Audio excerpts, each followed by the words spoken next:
She's handing her last $5 to a dying man in an alley when he whispers, "I'm going to make you a billionaire." Sandra Martin thinks he's delirious. She's about to find out he's serious, and that he's been dead for 300 years. But to understand how a broke waitress went from eviction notices to penthouse suites in 48 hours, we need to go back to the worst day of Sandra Martin's life. Sandra is poor. Not between jobs poor, actually devastatingly poor. Her apartment is the size of a closet. Her job pays minimum wage. Her car died 2 years ago. She eats ramen for every meal, when she eats at all. Today is worse than usual. Her landlord taped an eviction notice to her door. 72 hours, $3,000 owed. Her bank balance? $12.37. Sandra laughs, because if she doesn't, she'll cry, and she's too exhausted to waste tears. Her phone buzzes. "Cover Mike's shift tonight. No overtime. Budget cuts." It gets worse. 8 hours later, she leaves Bernie's diner $43 richer and completely drained. She walks home to save bus fare. That's when she sees him. A man collapsed in an alley, blood everywhere. This is New York. You don't get involved. But Sandra stops. "Help!" the man rasps. She kneels, reaching for her phone. "I'm calling 911. "No hospitals," he gasps, gripping her wrist. His skin is ice cold. "I need blood." His eyes glow red. Every instinct screams, "Run!" Instead, Sandra sighs. "This is insane. But okay, just don't kill me." His fangs sink into her wrist. It doesn't hurt. It tingles. Seconds later, he pulls back, licks the wound closed. No mark remains. But the man is different now. Whole, powerful, immaculate. "You're a vampire," Sandra says. "Yes." "Cool. I'm hallucinating." He smiles. "You saved me. I'm Phillip Gray." She snorts. "Sandra Martin, broke waitress, apparently blood donor." "I owe you a debt," Phillip says. $3 million. She laughs until her phone buzzes. Deposit received, $3 million. Sandra loses it. Phillip watches calmly. "I'd also like to hire you." "For what?" "My human assistant. $1 million a year, housing included." Sandra thinks about her eviction notice, her empty future. "When do I start?" "Tomorrow night." They shake hands. Sandra Martin walks home richer than she's ever dreamed, and unknowingly steps into a world of vampires, enemies, and secrets. Because Phillip Gray didn't end up dying in that alley by accident, and Sandra just became his only weakness. Subscribe now. You won't believe what happens next. The car that picks up Sandra the next evening is a Rolls-Royce. She's carrying everything she owns in 2 garbage bags. The driver doesn't blink. "Miss Martin, Mr. Gray is expecting you." Sandra slides into leather seats that probably cost more than her entire life used to, before yesterday, before everything broke open. The penthouse is obscene. Floor-to-ceiling windows, marble everywhere, museum-level art, a chandelier heavy enough to kill someone, and Phillip Gray standing by the window, watching the sunset. "You came," he says. "You gave me $3 million. Felt rude not to." He smiles. "Your room is the 3rd door on the left. I stocked the closet."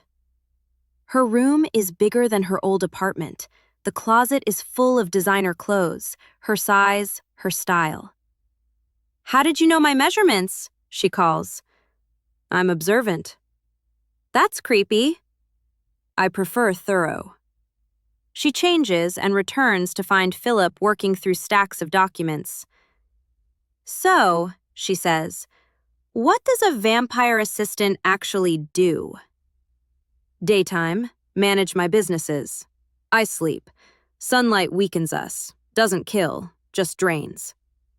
And at night? You attend events with me. Galas, dinners. I need a human presence. You want a fake girlfriend. A believable human companion. Assumptions are useful. Useful how? His expression darkens. Because the vampire who attacked me believes I'm alone. Sandra freezes. That's why you were dying in the alley? Yes. His name is Victor Strand. He thinks I stole something from him. What? A woman, Elizabeth. She chose me, a century ago. 100-year grudge? He stabbed me with a wooden stake over it. Wooden stakes are real? Very. Sandra exhales. So I'm bait. Protection, Phillip corrects. Public exposure terrifies our kind. You're manipulative. I'm 300 years old. It comes naturally. Despite herself, she laughs. Okay, questions. Ask. Do you drink blood regularly? Yes. Ethical donors. No killing. Can you turn me? Phillip goes still. Yes, but I won't. Immortality is a curse. You watch everyone die. I wouldn't wish that on you. What about Elizabeth? She lived a full life. I stayed until the end. Pain flickers across his face. It was the right choice. Sandra touches his hand. I'm sorry. Before the moment deepens, her phone rings. Unknown number. She answers. Heavy breathing. Then a cold, accented voice. You must be the new pet. Tell Phillip I'll kill you both. Slowly. The call drops. Sandra's hand shakes. That was Victor. Phillip's face hardens. Yes, I'm sorry. You shouldn't be involved. Too late. I'm not leaving. Sandra. You gave me a real chance at life. I'm not running. Something changes in his eyes. Respect. Maybe more. You're brave, he says. Or stupid. Those overlap. She straightens. So what's the plan? We survive. That's not a plan. Then suggest one. Sandra grins. We make Victor afraid of us. Phillip laughs softly. You're insane. Get used to it. By dawn, they have a plan. Dangerous, reckless, possibly fatal. And somewhere across the city, Victor Strand is watching, smiling. Because he has plans too. The next part is where everything explodes. Literally. Subscribe now. You don't want to miss this. The plan is simple. Attend the vampire gala. Make a scene. Show Victor that Sandra isn't some fragile human. The execution? Much harder. I can't wear this, Sandra says, staring at the dress Phillip picked. Blood red. Backless. Expensive enough to fund a small country. This is basically lingerie. It's Valentino. It's transparent. It's a statement. This statement is, please murder me. Phillip adjusts his tie. In a black suit, he looks unfairly attractive. The statement is strength. Vampires respect confidence. Show weakness and they'll destroy you. Literally? Sometimes. Sandra exhales, puts on the dress, and barely recognizes herself. She looks dangerous. powerful, like she belongs here. You look stunning, Phillip says. I look terrified. Both can be true. The gala is held in a mansion that makes Phillip's penthouse look modest. Chandeliers, gold, vampires everywhere. Beautiful, lethal, watching Sandra like prey. Smile, Phillip murmurs. Act like you own the room. I'm a waitress from Queens. Not tonight. You're my equal. She lifts her chin, smiles. It works. Then she sees him. Victor Strand. Tall, blonde, malice behind his eyes. That's him, she whispers. He approaches, smooth and predatory. Phillip, and such charming company. Sandra Martin, she says before Phillip can answer. Business partner. Definitely not your concern. Victor laughs. Humans with spirit are my favorite. Tell me, does she know she's just a replacement? Elizabeth meant far more to you. Phillip stiffens. Careful, Phillip warns. You're violating the accords. I'm only observing, Victor says softly. Beautiful things break so easily. Sandra steps forward. You know what? I'm tired of vampire riddles. You want to kill me? Try it. I've survived New York rent and 3-day-old ramen. You don't scare me. Silence. Shock. Horror. Victor smiles. You're either stupid or suicidal. Both. I'll enjoy killing you. Try harder. Phillip grabs her arm. We're leaving. Now. Outside, Phillip explodes. What were you thinking? I was thinking bullies back down when challenged. He's a 300-year-old vampire. Same energy. You painted a target on yourself. It was already there. Phillip stares, then laughs. You're insane. You keep saying that. They laugh together, adrenaline shaking them both. We're going to die, Sandra says. Probably. At least we'll be stylish. Phillip cups her face, suddenly serious. Thank you. No one's defended me in a very long time. You're my friend. Are we? They're close now. Too close. I thought that was the cover story, she whispers. It stopped being fake. He kisses her, soft, careful. She kisses him back. When they part, Sandra smiles. About time. You're human, Phillip says. This ends badly. So does everything in my life. At least this is interesting. I'm falling for a woman who threatened an ancient vampire in a designer dress. That sounds like a solution. Shut up, she says, pulling him back into another kiss. Across the city, Victor watches through a hidden camera. Watches them fall. Perfect, he whispers. She's not just leverage. She's his heart. This is where everything explodes. You don't want to miss what happens next. Subscribe now to get more stories like this. 3 days of peace. 3 days of Sandra learning the vampire business, of stolen kisses, of pretending Victor doesn't exist. Then he strikes. Sandra is alone in the penthouse. Phillip is across town. It's 2 p.m., daylight, supposedly safe. The windows shatter at once. 6 vampires pour in, slow, weakened by sunlight, but still deadly. Sandra runs, grabs her phone, dials Phillip. He's here, she gasps. Victor!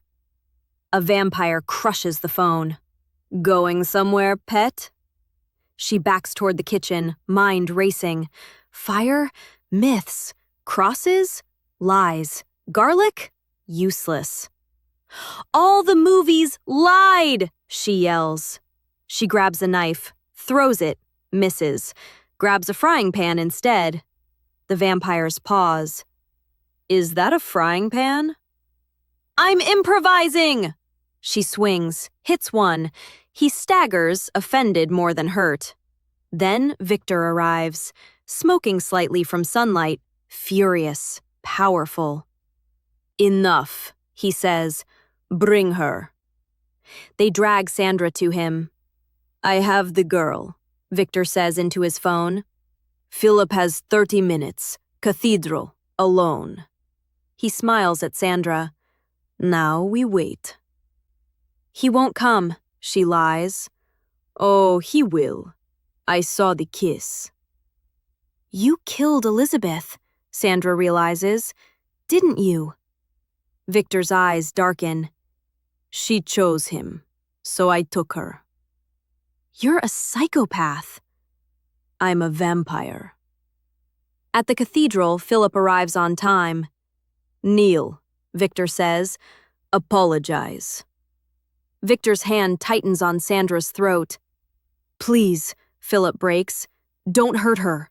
Sandra gasps. Don't you dare apologize. She stares Victor down.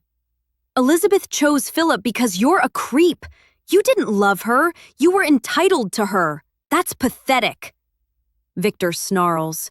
Sandra headbutts him. It hurts like hell, but it works.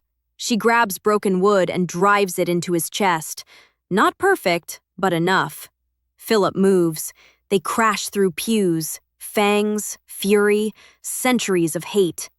Then the doors burst open. More vampires, Phillip's allies. You called backup? Sandra shouts. Everyone who hates Victor, Phillip grins. Which is most vampires. Phillip pins Victor, raises a real stake. This is for Elizabeth. He drives it home. Victor turns to ash. Silence. Sandra runs to Phillip, laughing, crying, alive. You headbutted a vampire. I know! It was stupid! They kiss, desperate, grateful. But it's not over. Because Victor's blood touched Sandra's skin, and vampire blood changes humans. Forever. The final choice is coming. Don't miss the finale. Subscribe now. Sandra wakes up 3 days later feeling weird. Not sick weird. Super weird. Everything is sharper, colors brighter. She can hear conversations 3 rooms away. And she's starving. But not for food. Phillip, she calls. He appears instantly. You're awake. How do you feel? Why can I hear the neighbors arguing about Netflix passwords? Phillip hesitates. Sandra, look in the mirror. She does. Her eyes are still brown, but flecked with gold. Wrong. New. What's happening to me?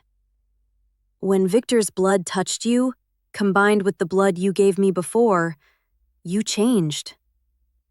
Oh my God, she whispers. Am I turning into a vampire? Not exactly. You're a dhampir, half human, half vampire.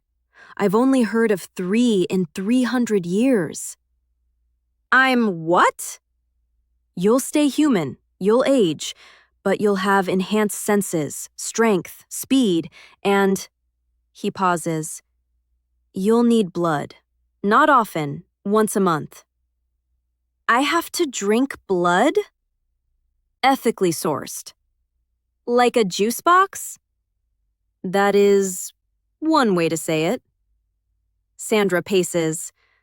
Cool. I was broke, then rich, then kidnapped. Now I'm a supernatural hybrid. This tracks.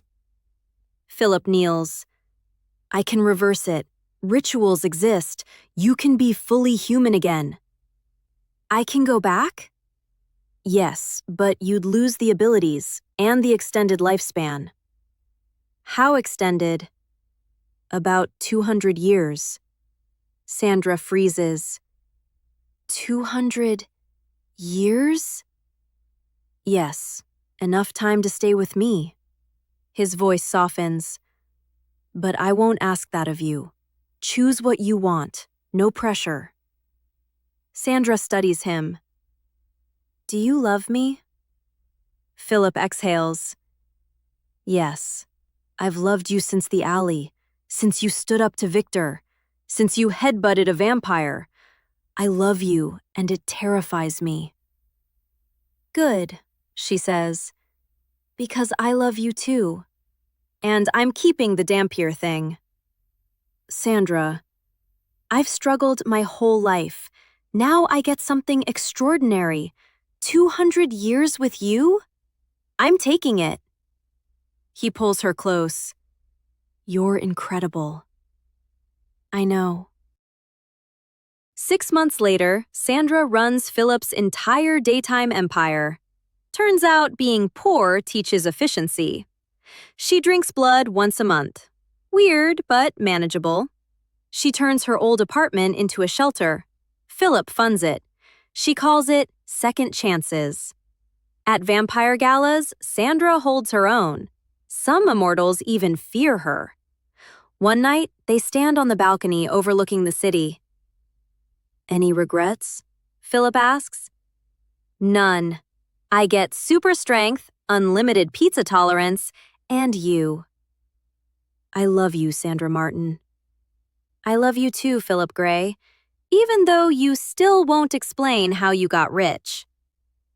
I invested in Apple in 1980. That checks out. Somewhere else, an ancient vampire watches them. A Dampier mate? She murmurs. Interesting. Should we eliminate her? No, we recruit her. Every revolution needs a symbol. The city glows below. Sandra's story isn't over.